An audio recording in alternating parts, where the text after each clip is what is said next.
Every day we come into Poland and they send us back. Have your border force been pushing migrants back into Belarus? We don't know how many other deaths, are there in the forest. We know at least 4 migrants have died. The world simply isn't getting to know what's happening there. We've just heard that a group of men, possibly as many as 10 of them, have managed to get across the border. So they've left Belarus, they're now here in Poland. Apparently they're in the woodland around here. We're going to try and find them.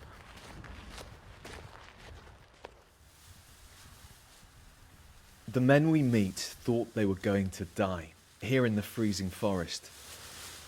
Kelly and his brother Owen are from Nigeria. They claim they've been pushed back and forth by both Belarusian and Polish border guards for the past 3 weeks. We are playing us like a football. The Belarus will beat us, push us to Poland. The Poland will catch us, beat us, push us back to Belarus.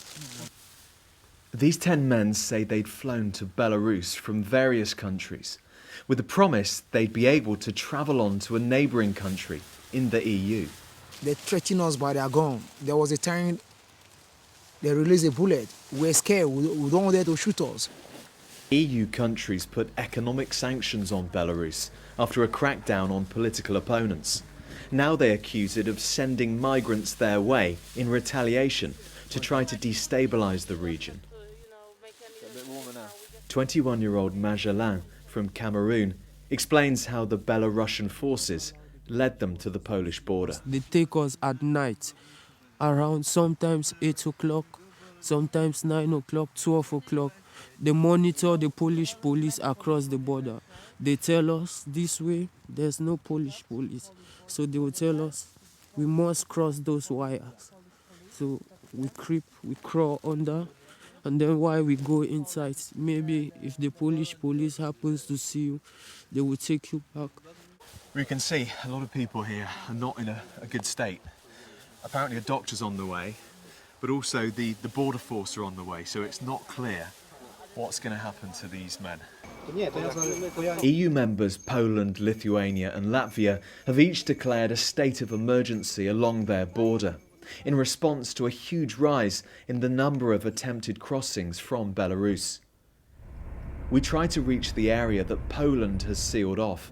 Aid organisations and journalists are now banned from entering. British journalists? You can't go into this area. Well, it was pretty obvious the border official wasn't going to let us into the restricted area.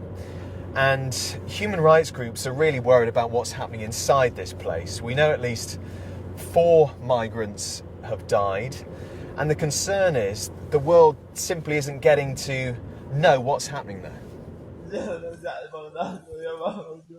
This video, released by the Belarusian authorities, claims to show the body of an Iraqi woman on the border. This man is said to be her husband. 3 other migrants died the same day she did.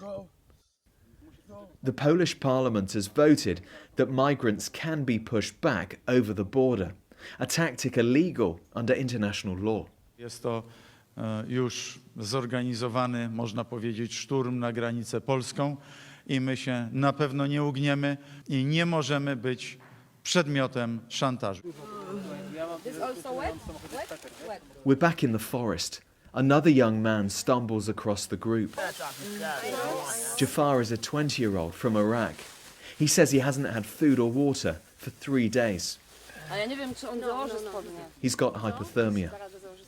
Activists are trying to find those stranded on the border, feeding and clothing them and helping with asylum claims. We don't know how many other deaths, are there in the forest. Politicians are talking about politics, but what we can see is just people. It's not politics at all. It's just people that need assistance, people that need medical assistance, people that need international protection to not be returned to the country where they face danger. So here on the ground, it's absolutely not politics. It's just humanitarian crisis that we are dealing with right now.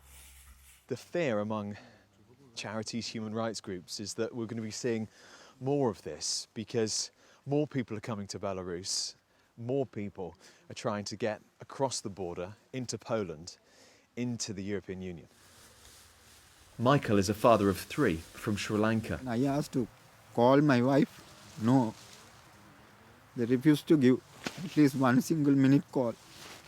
He says there was no sympathy from the Polish side. I pray to God I will make it. I'm a Catholic. Anyway, I made it. The EU says Belarus has created this crisis. Belarus says Western politicians are to blame. If the Belarusian could send me back to my country, fine. Yeah, I'll be okay. Better I die in my country, but this is my passport. This is my SIM cards. A SIM card, so we have no communication. The Polish border guards, assisted by armed troops, begin to clear the area. And so have your border force been pushing migrants back into Belarus? Talk to our press office, he tells us. Magellan, the 21-year-old from Cameroon, is one of 3 men taken to hospital. The others will be driven to a quarantine facility, but all fear they will be sent back across the border once again.